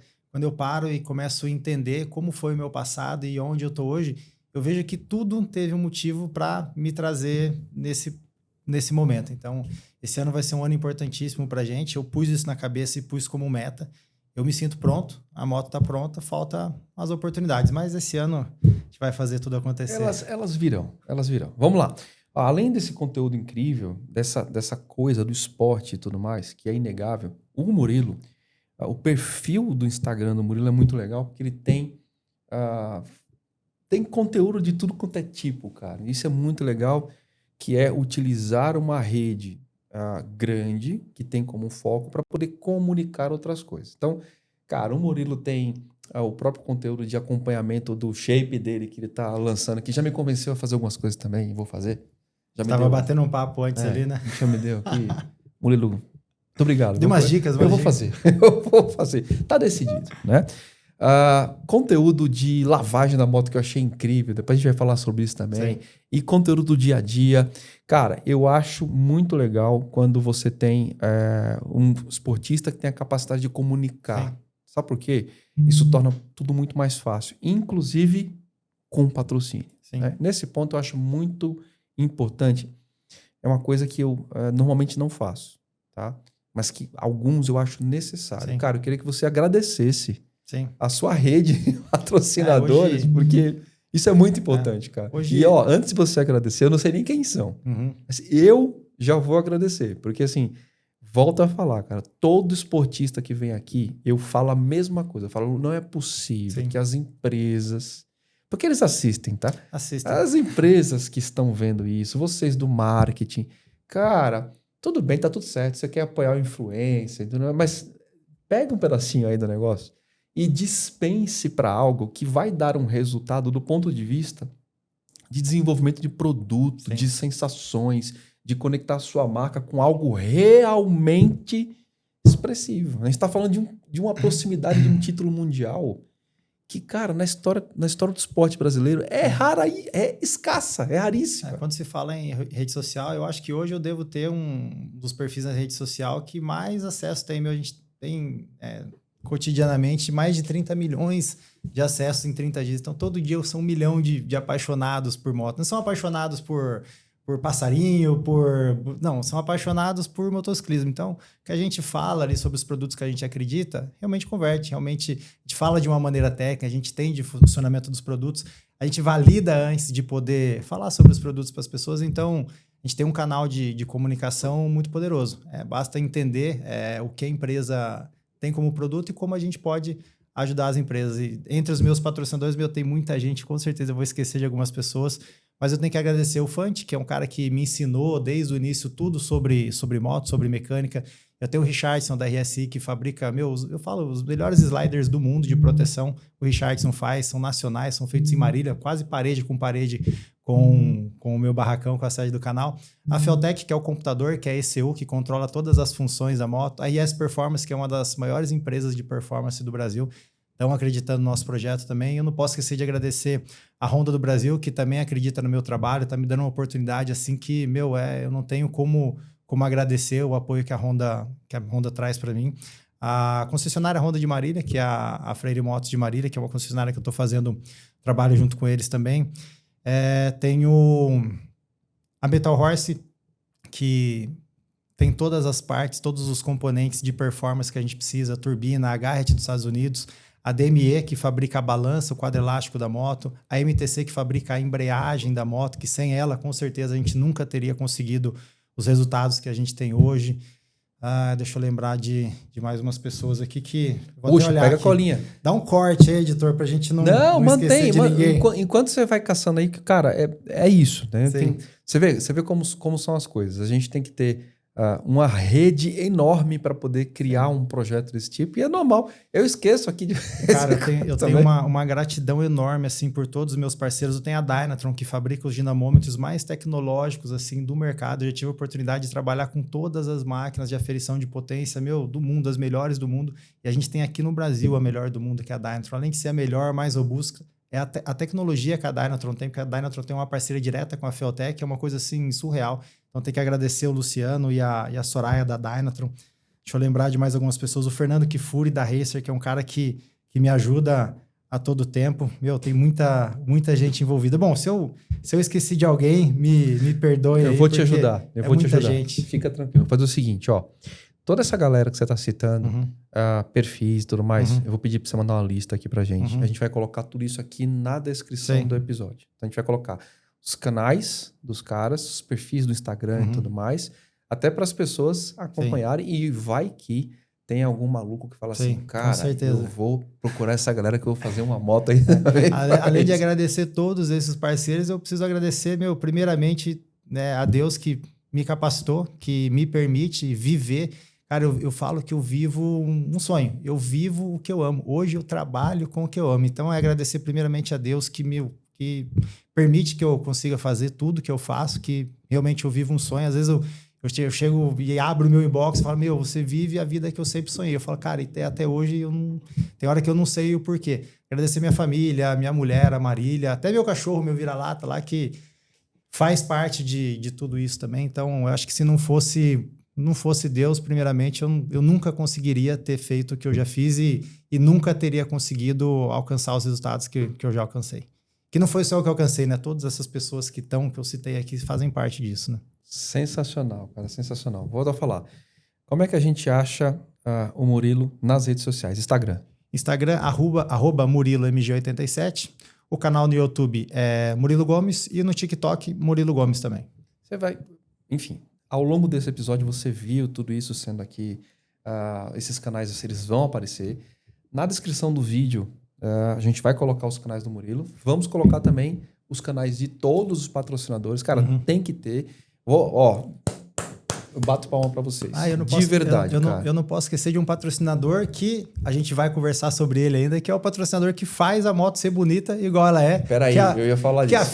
Que é a Finisher. Eu ia falar que um conteúdo que eu vi na sua rede que eu achei demais. Não pelo resultado. O resultado foi incrível, tá? Quando eu bato o olho, eu sou lá de cá também criador de conteúdo. Quando eu bato o olho na forma como o conteúdo é apresentado. Né? Se é um conteúdo gostoso de ver, vamos colocar assim. Se é um conteúdo instrutivo. Aí você fala assim, o perfil do Murilo, quando eu cheguei, eu falei assim, o perfil do Murilo tem um foco na velocidade, não sei o que lá. Tem vídeos incríveis. Puta, tem. Máquina é uma marca criada para motociclistas e por motociclistas. Design minimalista, experimental e às vezes peculiar. A marca é referência na Europa em termos de design, riqueza de materiais e qualidade. Aliás, a gente está aqui com a máquina no nosso cenário. É um equipamento espetacular. E não só jaquetas, como calças, luvas, macacão, bolsas de acessórios. Tudo para deixar o seu momento em cima da moto ainda mais especial e seguro na cidade ou na estrada. Máquina, valeu demais pelo apoio. Brigadão. Cardo, cara, lado a lado com você na estrada desde 2004. O melhor intercomunicador merece o melhor motociclista. A Cardo foi a primeira empresa a lançar o sistema de intercomunicação, os famosos Scala Rider. E, cara, para você que curte usar isso aqui, não tem melhor. Cardo é Cardo. Cardo é sinal de qualidade, de estabilidade na comunicação. E o mais legal da Cardo é que ela tem um range de produtos gigantesco que vai desde produtos intercomunicadores a partir de R$ 990 até produtos mais específicos que chegam a R$6.000. Para você que anda em ambiente urbano, para você que anda em grupo, para você que curte ir para a estrada com mais gente, esta aqui é a melhor solução. Sem dúvida, é o que eu uso e referencio. Cardo, valeu, muito obrigado, tamo junto. Mas dá para aprender coisa no perfil do Murilo? Tem Cara, muita informação. Ele tá gerando um monte de conteúdo aderente a isso. Isso é muito inteligente, porque abre a porta para outros patrocinadores. Sim, com certeza. Né? A gente tem a oportunidade ali de passar um pouco da nossa experiência, né? Eu acho que a rede social que faz o cara chegar, olhar e voltar é aquela rede social que você pode oferecer alguma coisa. Então, tem de tudo um pouco. Antes de eu esperar alguma coisa do meu seguidor, primeiro eu entrego. Então, Boa. sempre que você entrar no meu Instagram, vai ter algum conteúdo de informação, vai ter algum conteúdo educativo, vai ter algum conteúdo com uma dica de, com certeza, um produto que eu estou recomendando, mas para eu recomendar esse produto para você, eu validei. Então, não adianta, eu vou fazer uma publicidade de um patrocinador X, Y, Z, se aquele patrocinador não faz sentido para você. Então, você tem que testar o produto, você tem que validar, você tem que acreditar no produto para que a publicidade que você faça, ela não soe como publicidade, que ela soe como uma coisa orgânica. E eu acho que é esse tipo de patrocinador e esse tipo de publicidade que funciona. Porque, fala, compra aqui porque tá barato, compra aqui. Isso aqui não funciona. Você tem que mostrar o produto, a empresa no seu dia a dia. Eu acho que é isso que cria a conexão com o seguidor, né? E a forma de apresentar, que eu volto a falar. Então, a tua rede social é muito legal porque ela é de fácil de gestão. Sim. Primeiro porque, cara, você tem ali um negócio completamente Sim. diferente. Ninguém faz aquilo. Sim. Ninguém faz aquilo ali, cara. E depois você tem todo esse ecossistema sendo contado de uma maneira muito legal, muito inteligente, e isso é bom. Você que está vendo, assistindo, falar, nossa, que sorte que ele teve. Não é que é sorte. Ele teve também a sorte, abençoado, lógico, mas ele entendeu do jogo, Sim. de como potencializar essa imagem, isso que ele faz, a exposição. Um exemplo, vou dar um exemplo para vocês simples, tá? Se você for na rede social do Murilo, você vai ver os destaques. Aí tem lá um destaque que foi o que eu bati o olho, né, que é o destaque de lavar a moto. O passo a passo, né? Como lavar a moto. Né? Você sabe por que casou? Desculpe te cortar, porque ontem, eu falava aqui, falava com o Dudu que eu tenho que lavar a moto aqui e eu quero fazer um conteúdo lavando a moto. Aí eu cheguei a ligar para uma pessoa e falar assim, você não quer vir aqui lavar a moto, a gente vai conversando? Sim. Porque eu pensei, cara, como é que eu vou lavar a moto e vou não sei o que lá? Aí eu vi você lavando a moto. Aí parece uma coisa tão simples, mas eu vou lavar a moto, mas não é tão simples assim, né? Não, mas eu vi você lavando a moto, eu vi o ponto de vista, Sim. eu falei assim, cara, Murilo, eu vou copiar esse negócio aqui, cara. E assim... Aí eu falei, Murilo, que diabo que você usou aqui para lavar a moto? É aquele conteúdo de informação. Parece uma coisa combinada que eu tô olhando para vocês, para que vocês entendam que não foi nada combinado. Eu trouxe alguns produtos. Não foi combinado, não mas foi eu trouxe alguns produtos da Finisher para você validar, para você testar e entender. Então aqui... Não, agora peraí, deixa eu só fazer uma coisa aqui. Cara, não foi combinado. Tá aqui. Ó, Dudu, a gente tava ontem, eu liguei para uma pessoa ontem para fazer um conteúdo de lavagem de moto. Olha que coisa interessante. Aí eu entro no perfil do Murilo e aí vejo a lavagem da moto. Eu falo, cara, falei ou não falei? Murilo, Esses dias eu fui fazer uma viagem para Brasília e na hora de devolver a moto, eu fui com uma NX500, eu fiz um vídeo do passo a passo, aproveitei a oportunidade para compartilhar a informação de como lavar a moto de uma maneira certa, usando os produtos certos, né? Então, hoje eu trouxe como lembrança aqui para vocês os produtos que eu usei da Finisher. A Finisher é uma empresa que apoia o canal, que é o desengraxante neutro. A Finisher tem uma preocupação muito grande, não só com a função do produto de fazer a função que está escrita aí, que é desengraxar, mas tem uma preocupação muito grande com a qualidade, com a superfície, né? A peça que você lavou, ela vai ter algum tipo de desgaste, de corrosão. Joga para cá, Dudu. Então, essa preocupação da Finisher, não só com a função, mas com a preservação dos materiais, é muito grande. Então tá aqui um desengraxante neutro para você limpar a parte da transmissão da moto, a roda que suja ali com todo o óleo ali que é centrifugado tá feio o negócio da ali, corrente. tá Então, feio. um desengraxante neutro para você de presente e um produto que é revolucionário da Finisher, que é o Lava Alto Hidrorreativo. O que é o hidrorreativo? Lembra que antes, para você ter aquele efeito de hidrorrepelência, né? Bater a água na moto e aquela água ela sair das partes da moto ali com facilidade, né? Você precisava fazer um tratamento com produto importado, fazer um coating, fazer um polimento, né? Hoje a Finisher desenvolveu esse produto aí que é disruptivo, que você simplesmente lava a moto, esfrega com ele como se ele fosse um shampoo e você tem esse efeito de hidrorrepelência. Esses dias até aconteceu uma coisa engraçada, eu deixei a moto debaixo de uma árvore na frente de casa, o passarinho fez um cocô no tanque da moto, o cocô do passarinho bateu no tanque da moto deslizou. O efeito hidrofóbico, ele sério? repeliu o cocô do passarinho. Do jeito que caiu, eu vi só a marquinha que ficou dele assim e o Cara, no chão. e já é o próprio... É o próprio shampoo. O próprio shampoo. É o lava alto hidrorreativo. Que demais, cara. Isso aí você pode usar para carro, para moto. Tem aquele efeito animal do vidro. Se você lavar o carro inteiro, a moto inteira, a hora que você lavar o vidro já, o para-brisa já cria hidrorrepelência. A hora que você está viajando, você vai ver a função do produto, porque você não liga mais o para-brisa. Deu 80 por hora, 90 por hora, a água, ela, automaticamente, ela cria um efeito, o produto cria um efeito hidrofóbico no carro inteiro, inclusive no para-brisa, e a água, ela simplesmente é repelida ali do para-brisa. Não usa mais o limpador de para-brisa. Tá aí. Cara, ó, deixa eu te falar, volto a falar, de verdade, né? A Finisher não é uma parceira nossa, né? Então não tem por que a gente tá fazendo propaganda. Foi um negócio assim incrível, porque ontem eu tava falando sobre isso, Sim. né? Vou te falar um negócio, eu vou usar e vou usar com força. Sabe o que é muito legal? É que eu vejo muitas empresas no ramo de estética automotiva focadas em carro. E hoje a Finisher está focada também nas motos. Então tem produtos aí específicos que vão sair só para moto. Demais. A gente está pensando em montar um kit de produtos que eu uso no dia a dia. Quem me segue sabe quais são os principais produtos que eu uso. Um kit de limpeza para moto. Então você vai entrar no e-commerce, numa loja da Finisher, no parceiro da Finisher, e comprar um kit de manutenção para limpar sua moto. Cara, que demais. Ó, eu vou usar. Fica a dica aí. Vou usar, eu vou fazer mais, tá? Não só vou usar... Não, eu tenho certeza. Isso é um produto que para todo mundo que eu recomendo, eu faço questão de, nos lugares que eu vou, deixar como presente, porque eu deixo como presente e o próximo ele vai ter que comprar, porque é um produto que funciona. Eu vou lavar a moto, né? Então não vou convidar não, tá? Eu ia convidar você para lavar, não vai mais não.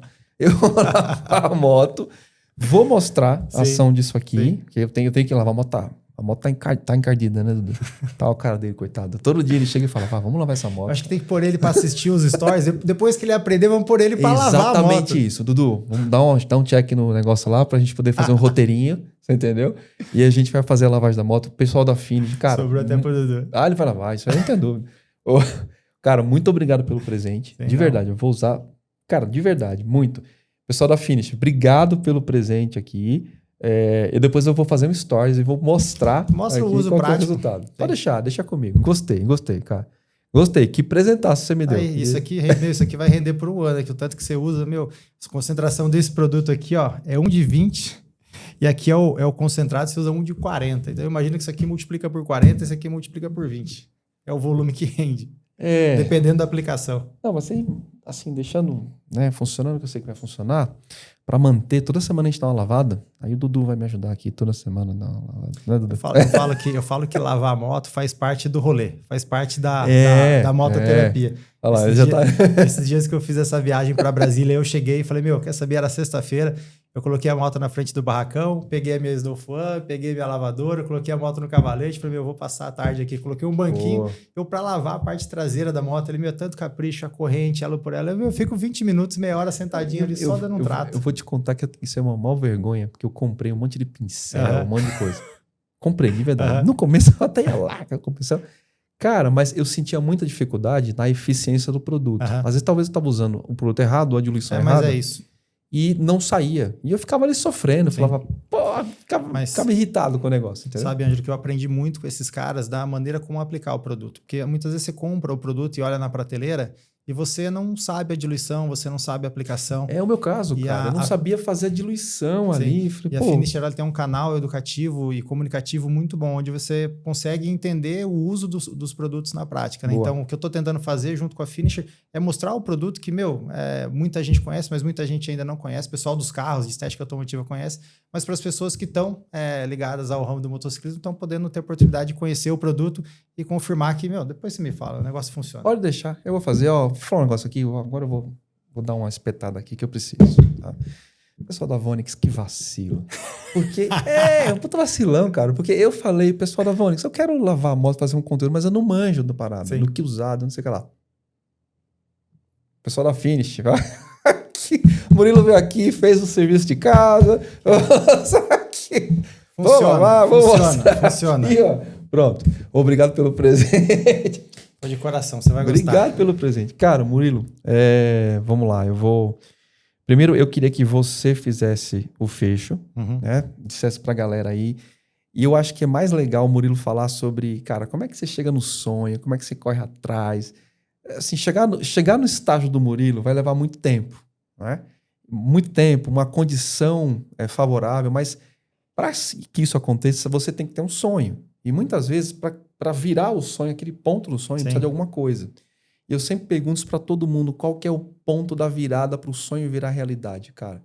Fala pra galera que tá te vendo, que quer. Pode ser que o cara, veja, ele não queira nem bater recorde de velocidade. Sim. Muitas vezes o cara quer trocar de emprego. Sim. O cara quer trocar de moto. E a razão é a mesma, entendeu? Sim. Então fala pra galera como fazer isso acontecer. Cara, eu acho que você tem que acreditar em você mesmo, acreditar no seu potencial.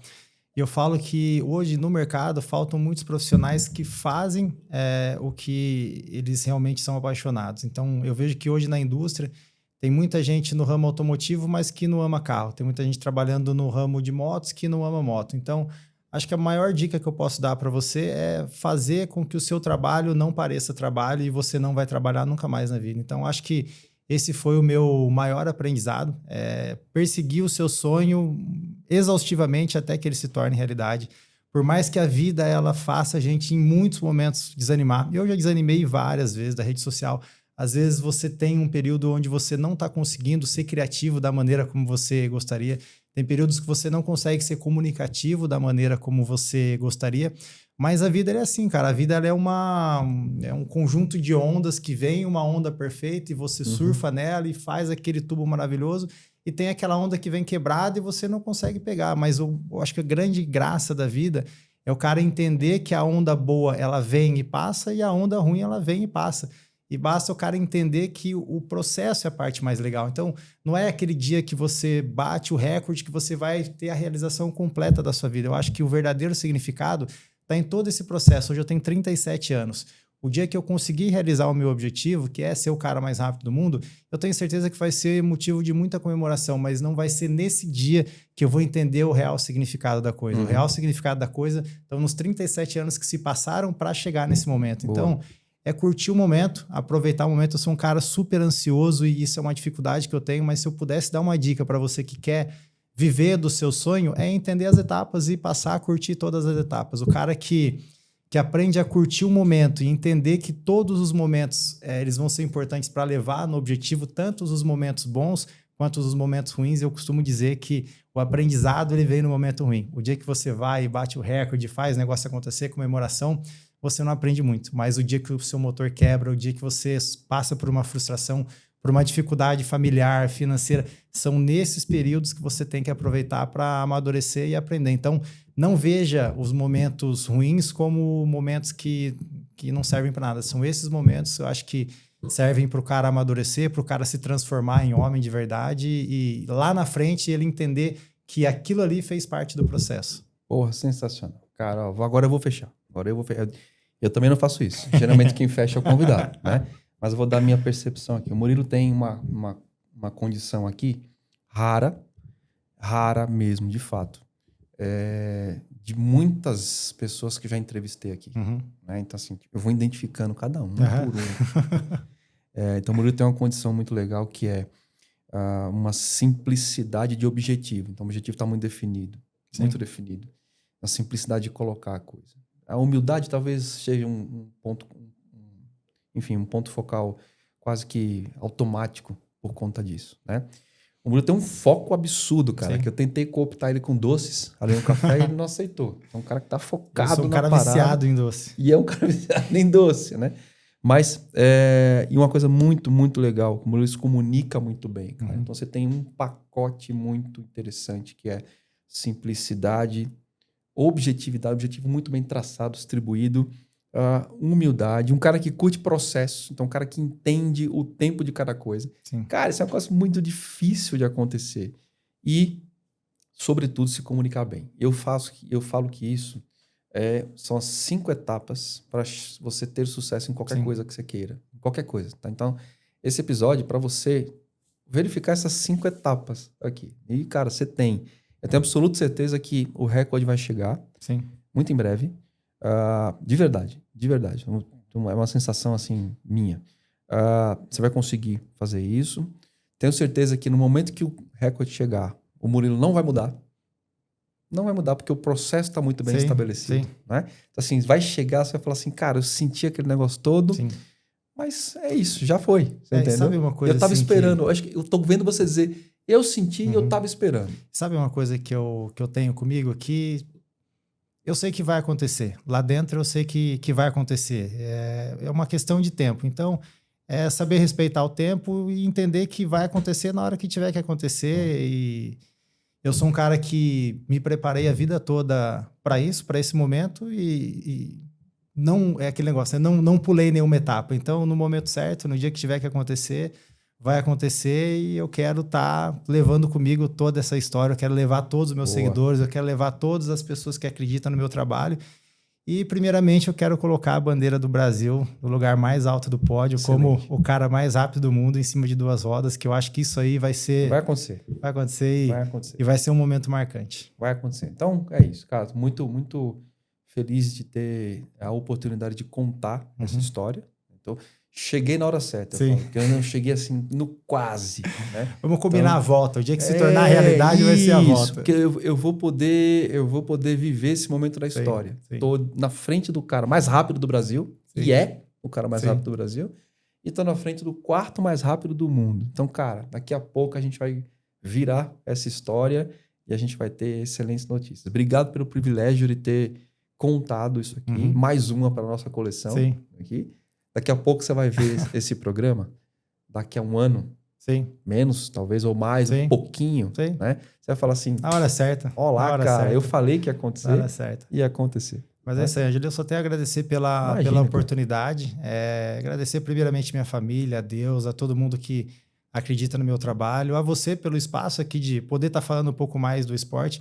E quando a gente fala sobre o que a gente ama, é uma coisa tão leve, é uma coisa tão rápida, e eu vejo que o motociclismo ele precisa de pessoas como você, que dão alcance aos atletas, às pessoas que podem fazer o esporte crescer de fato e que precisam de um pouco mais de visibilidade. Então, eu só tenho a agradecer por você oferecer essa janela de oportunidades para os pilotos, para as pessoas que fazem o motociclismo aqui no Brasil acontecer. Eu vejo nomes, eu acompanho já o seu trabalho há mais de um ano, e eu vejo nomes tão relevantes para o motociclismo que muitas vezes só tiveram espaço de vir contar suas histórias aqui. Então, parabéns pelo espaço que você abriu, pela iniciativa de trazer, por eternizar essas pessoas que tornaram o motociclismo no Brasil tão relevante igual ele era. É isso, você me ajudou.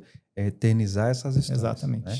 E todos eles, todos os 100 que passaram aqui, ó, a gente tá beirando. Imagina que foram 100 pessoas que passaram aqui. Cara. Todos os 100 que passaram aqui, amanhã é o número 100, né? Tem a porta aberta aqui. De alguma forma, eles vão um dia poder retornar e contar essa história. Você é um animal. Deles, né? Parabéns. Então, ó, obrigado mais uma vez. Obrigado. Que tudo dê certo, que o recorde venha em breve. É isso aí, amém. Obrigado pelo presente aqui. Vou usar com força, vou lavar, vou deixar. O Dudu vai lavar também. Vou colocar ele para dar uma encerada no negócio. Você vai gostar. Isso aqui faz parte da mototerapia. Mas torna mais fácil lavar a moto? Bom, demais. Não, Isso aqui economiza muitas etapas. Então não. Dudu, não. Então não, isso aqui não é para você, não. Vamos dar o detergente na mão dele, deixar ele sofrer primeiro com o detergente e com o querosene. Exatamente. Então primeiro vai lavar assim e tal, aí depois a gente deixa. Primeiro é detergente, óleo diesel, para depois evoluir aqui para finish. Pronto, já tá resolvido. Então, não fica rindo aí não, que o negócio vai demorar. Ó, espero que você tenha gostado desse episódio, espero que você se inspire, né, especialmente na trajetória do Murilo, para você entender estes pilares, né, apaixonar-se pelo processo, ter objetivo de maneira muito simples, né, ser humilde em relação a esse objetivo, que é um negócio, cara, essencial, né, ter humildade em relação ao objetivo, esperar o processo, olhar tudo isso como uma grande oportunidade de aprender e tudo mais. E saber se comunicar, cara. Esse negócio assim é obrigatório para quem quer crescer, especialmente nos dias de hoje. Sim. Se a gente estivesse na década de 60, eu ia falar, não, você não precisa falar bem não. Mas agora não. Agora mudou a parada. Né? Então, espero que você tenha gostado desse episódio. Ó, já segue o Murilo aí. De novo, as redes sociais estão aqui agora no GC. Ao longo do episódio passaram aqui, estão na descrição. Meu agradecimento especial vai também para os patrocinadores. Obrigado, eu sempre agradeço a vocês quando um atleta vem aqui na minha frente e eu falo, cara, que top que tem uma galera que olha e fala, puta, a gente tem que colocar aqui. Então, assim, muito obrigado, de verdade. Os patrocinadores estão aqui na descrição também. Todos os perfis dos patrocinadores do Instagram estão aqui também. Eu, inclusive, vou agradecer aos patrocinadores do podcast do Ângelo, porque são essas pessoas que fazem a gente ter o espaço de vir aqui, se comunicar e fazer o esporte crescer da maneira como você está conseguindo fazer isso pelos atletas e pelo motociclismo de uma maneira bem mais ampla, né? Esses que estão aqui com a gente também são amigos, né? Sobretudo, a gente tem uma relação de amizade que eles já entenderam que ter um canal responsável para poder contar essas histórias é necessário. Sem pegadinha, sem armadilha, sem tigrinho, só com informação e conteúdo de qualidade. E sem interessezinho. É isso. Né? É isso. Tá bom? Então é isso. Eu espero que você tenha gostado desse episódio. Vejo vocês no próximo episódio do Tô de Moto Podcast. Acompanha o Murilo, corre lá, vê o que ele faz, vê a forma como ele coloca as coisas. E bora esperar que o recorde tá chegando e vai ser rápido. É isso aí. Amém. Amém. E vai ser rápido. Eu fiz um trocadilho. Vai ser rápido, vai ser rápido. É isso. Vamos lá. Agora eu tô interessado em botar o Dudu pra lavar a moto. Tchau, pessoal. Tchau aí, pessoal.